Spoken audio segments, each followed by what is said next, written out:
तो फाइनली आप सभी आंगनबाड़ी सेविकाओं का, आप सभी सहायिकाओं का, आंगनबाड़ी जो कर्मचारियों का इस नए YouTube चैनल पर एक नई और बेहद अच्छी जानकारी के साथ मैं फिर से स्वागत करता हूं।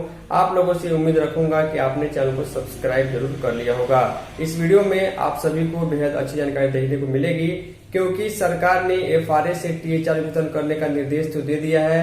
हर एक जगह पर कम या ज्यादा सेविकाओं को द्वारा इस पर तत्परता से काम किया जा रहा है, लेकिन इस काम को करने में सेविकाएं जो परेशान हो रही है, उनके घर के लोग परेशान हो रहे हैं। इसको लेकर काफी समस्या है। सेविकाओं ने मांग की है कि FRA से THR का वितरण करने पर जो है अगर किया जाता है, अच्छे तरीके से काम होगा तो सरकार सेविकाओं को शिक्षिका का दर्जा दे, ताकि उनको उस हिसाब से पेमेंट मान दे और वो जिम्मेवारी और वो एक आत्मविश्वास मिल पाए, ताकि पैसे से वो अपने घर चला पाए। और इसके संबंध में जो डिटेल में खबर प्रकाशित की गई है, मानदेय के रिलेटेड, पेंशन के रिलेटेड जो समस्या है सेविकाओं ने मांग की है, चलिए आगे हम आपको खबर में दिखाते हैं। इन सारी मांगों से आप सहमत है या नहीं, नीचे कमेंट करके यस जरूर लिख दीजिएगा। तो ध्यान दीजिएगा, समय के साथ जो है यहाँ पर आंगनबाड़ी सेविकाओं का दुख, दर्द और पीड़ा जो निकल के सामने आए। यहाँ पर देखिए, हिंदुस्तान के साथ जो है वार्तालाप में सैकड़ों सेविकाओं ने अपनी बातें रखी हैं कि किस प्रकार जो है जो सेविका बच्चों में, लाभार्थियों में, पोषक क्षेत्र में कुपोषण दूर भगाने का काम करे, खुद कुपोषित हो रही हैं। हर एक कार्यक्रम में उनका काफ़ी महत्वपूर्ण काम होता है, जिम्मेवारी होती है, लेकिन मजदूरी से भी कम मानदेय इनको मिलता है। और हर एक उम्र और हर एक कैटेगरी के लाभार्थियों को इनको जो है टारगेट के हिसाब से जो है अपना काम करना होता है और कई प्रकार की योजनाओं का लाभ भी दिलाना होता है। तो जो समस्या है, मधुबनी जिले की सेविकाओं ने अपनी बातें सामने रखी है। देखिए, लिखा गया है कि FRA से पोषाहार वितरण कठिन काम है, सेविकाओं को भी शिक्षकों का दर्जा मिलना चाहिए। इसके अलावा बहुत सारी मांगें यहाँ पर सेविकाओं ने की है, सुझाव और शिकायतें भी है।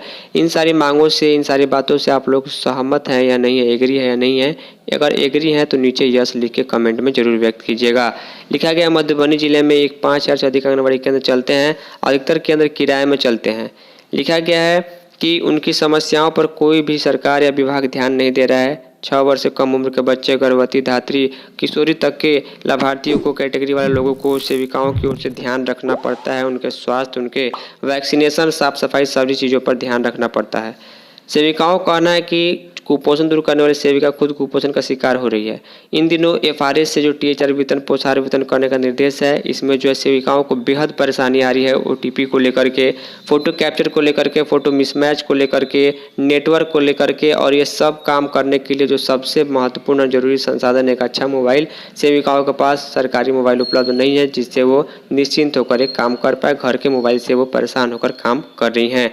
FRA सिस्टम से THR वितरण में परेशानी है, वो तो सबको मालूम है। सेविकाओं ने जो सुविधाओं की मांग की है, लिखा गया है कि कई प्रकार की सुविधा शिक्षकों को दी जाती है, लेकिन सेविकाओं को ऐसा कुछ नहीं है। यहाँ पर सेविकाओं ने मांग की है कि महिला प्रयोगशिका बहाली के लिए फॉर्म है, तो मधुबनी जिले में महिला प्रयोगशिका बहाली के लिए फॉर्म भी जारी हो चुका है। यहाँ पर सैकड़ों की संख्या में सेविका बैठक में वो बैठी हुई हैं। अब देखिए, जो शिकायत या सुझाव है वो क्या लिखा गया है। शिकायत ये है सेविकाओं की कि 7,000 मानदेय मिलता है, घर चलाना मुश्किल है। FRA से काम करने के लिए सेविका असमर्थ है, दूसरों की मदद लेनी पड़ रही है। एक और शिकायत है कि अपने मान लीजिए कि भवन में केंद्र चलाने में परेशानी का सामना करना पड़ रहा है, कई मुश्किलों का सामना करना पड़ रहा है। इसके अलावा आंगनबाड़ी के अलावा कई काम जो है सेविकाओं से लिए जाते हैं। जो सुझाव है सरकार से, जिसको सरकार को एक बार जो कहीं ना कहीं विचार करना चाहिए कि FRA वितरण में सेविकाओं से पोषाहार वितरण करने के लिए अलग से कर्मचारी की नियुक्ति हो। सेविकाओं को भी स्कूल पर शिक्षा जो देती है, तो उनको शिक्षकों का दर्जा और सुविधाएं मिलनी चाहिए। 7,000 का मासिक मानदेय से गुजारा संभव नहीं है, तो सम्मानजनक मानदेय मिलना चाहिए। लिखा गया, शिक्षा मित्र के समय ही सेविकाओं की बहाली हुई थी, शिक्षा मित्र की तरह भी उन्हें मानदेय मिलना चाहिए। भवनहीन आंगनबाड़ी केंद्र का शीघ्र भवन निर्माण हो, ताकि सेविकाओं को केंद्र चलाने में परेशानी नहीं हो।